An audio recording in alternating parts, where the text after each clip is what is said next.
Nakalapag na nga pala kami ngayon sa airport kung saan dito na kami nakarating, oh, Kalibo Airport. Yan, guys.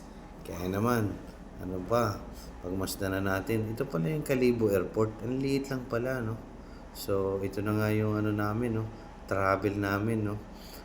Papunta kami ng Boracay. So, kaya naman, ah, dadaan nga pala muna kami sa kasama namin kay Sir Jus sa bahay nila.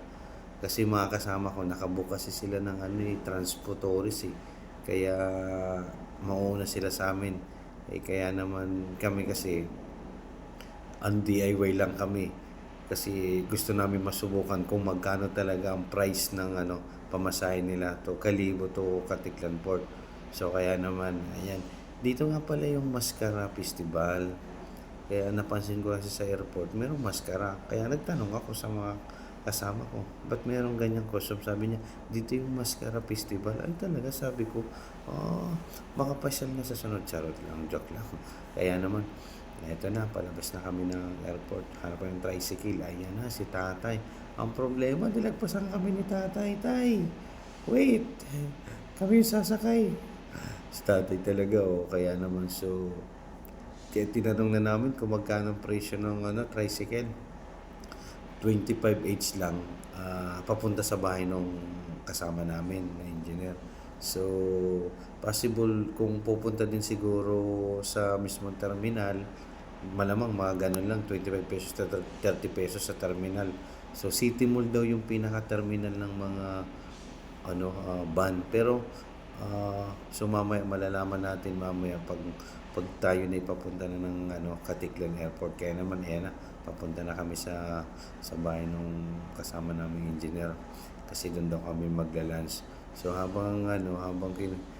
ayan na, si tatay, oh. So dito ko na naisip na tanungin si tatay kung ilang taon na siya, no? Kasi pagmasdan nyo naman, guys, oh, napaka ano niya na talaga, pero may edad na siya. So tinanong ko siya, 78 years old na daw siya. So sabi ko talaga, tay, good. Well, talaga si tatay 78 years old. Kaya nga sabi nga niya, eh wala, ganun talagang buhay.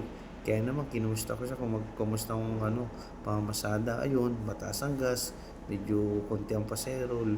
Sabi ko, okay lang yan, tay, para may hanap buhay, okay lang yan.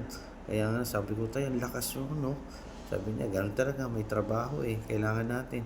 Kaya naman, salute sa mga tatay natin, lolo na nagtatrabaho pa, no? 78 years old na yan. Pero tingin mo, ang lakas-lakas pa niya ni tatay.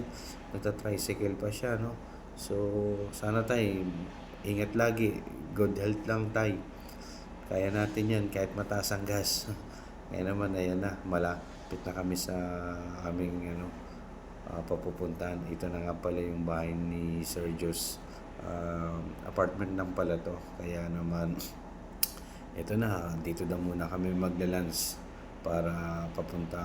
After nito, papunta na kami ng Katiklan Port. So, paano ba yan, guys? Hanggang dito na lang muna kasi gutom na din kami sa biyahe.